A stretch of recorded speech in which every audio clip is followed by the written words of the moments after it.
Assalamualaikum warahmatullahi wabarakatuh. Perkenalkan, nama saya Ismawati, STK 418008. Di sini saya akan menjelaskan beberapa hal tentang tugas mid semester saya yang terkait dengan mata kuliah bioteknologi aquaculture. Bioteknologi tradisional adalah bioteknologi yang menggunakan mikroorganisme sebagai alat untuk menghasilkan produk. Bioteknologi tradisional umumnya menggunakan peralatan yang masih sederhana dan murah, serta penerapannya belum menggunakan dasar ilmiah, namun menggunakan cara konvensional atau tradisi secara turun-temurun. Contoh bioteknologi tradisional yaitu yogurt dan tempe. Yogurt adalah produk susu yang diolah dengan fermentasi yang dilakukan dengan bakteri Lactobacillus bulgaricus dan Streptococcus thermophilus. Sedangkan tempe adalah produk kedelai yang diolah dengan fermentasi jamur Rhizopus oligosporus. Sedangkan bioteknologi modern adalah bioteknologi yang menghasilkan jasa dan barang dengan menggunakan rekayasa genetika berupa DNA rekombinan. Bioteknologi modern umumnya menggunakan peralatan yang kompleks dan mahal serta sudah menggunakan dasar-dasar ilmiah dengan penelitian untuk mengembangkannya. Contoh bioteknologi modern yaitu kultur jaringan dan kloning. Kultur jaringan hewan adalah metode untuk memelihara sel hidup atau memperbanyak sel dalam kondisi in vitro. Sedangkan cloning adalah proses untuk menghasilkan individu yang sama persis atau identik secara genetik. Sistematika bentuk nukleotida pada DNA. Nukleotida merupakan senyawa organik yang berperan sebagai monomer penyusun DNA dan RNA.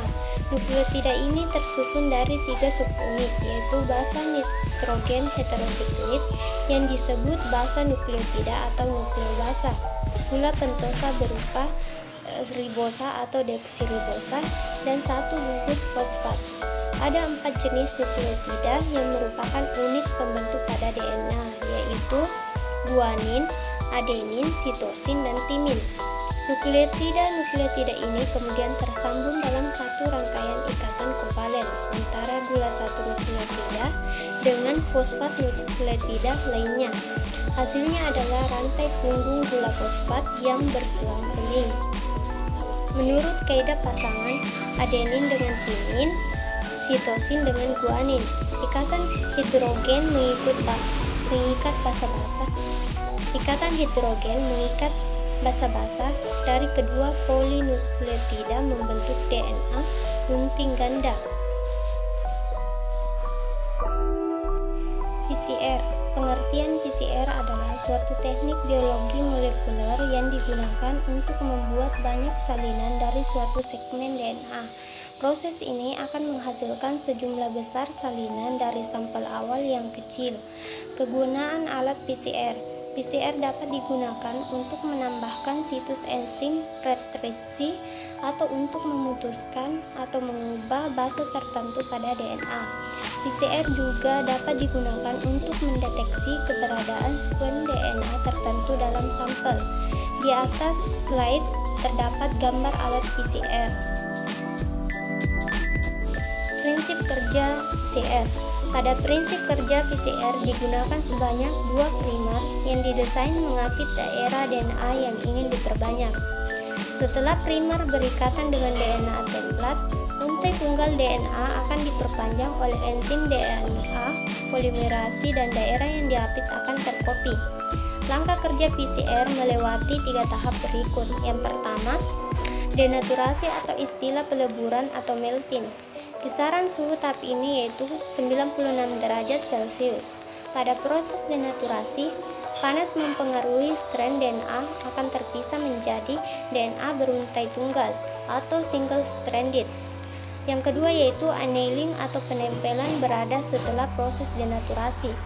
Kisaran suhu tahap ini yaitu 55-65 derajat Celcius. Pada tahap penempelan ini, suhu annealing primer akan menempel dan berikatan pada daerah komplementer pada sekuen single stranded DNA. Yang ketiga yaitu extension atau elongasi atau pemanjangan. Kisaran suhu tahap ini yaitu 72 derajat Celcius. Pada suhu ini, tag polimerase melakukan pemanjangan membentuk strand DNA baru. Siklus ini berulang sampai 25-35 kali dalam reaksi PCR, di mana membutuhkan waktu sekitar 2-4 jam bergantung pada panjang DNA yang ingin dikopi. Elektroforesis. Pengertian elektroforesis adalah proses migrasi molekul bermuatan dalam medium yang dialiri listrik, menurut Holme dan Hassel 1998. Atau elektroforesis DNA merupakan metode pemisahan serta analisis makromolekul DNA, RNA atau protein dan fragmennya berdasarkan ukuran dan muatan. Kegunaan alat elektroforesis digunakan untuk mengamati hasil amplifikasi DNA. Elektroforesis juga digunakan untuk mengetahui ukuran dan bentuk suatu partikel baik DNA, RNA, dan protein. Di slide terdapat gambar alat elektroforesis. Prinsip kerja elektroforesis. Prinsip kerja dari elektroforesis yaitu berdasarkan pergerakan partikel-partikel yang bermuatan negatif atau anion. Dalam hal tersebut DNA yang bergerak menuju kutub positif anode, sedangkan partikel-partikel yang bermuatan positif kation akan bergerak menuju kutub negatif. Hasil elektroforesis yang terlihat adalah terbentuknya brand yang merupakan fragmen DNA hasil amplifikasi dan menunjukkan potongan-potongan jumlah pasangan basanya. Pada slide terdapat contoh gambar hasil analisis PCR.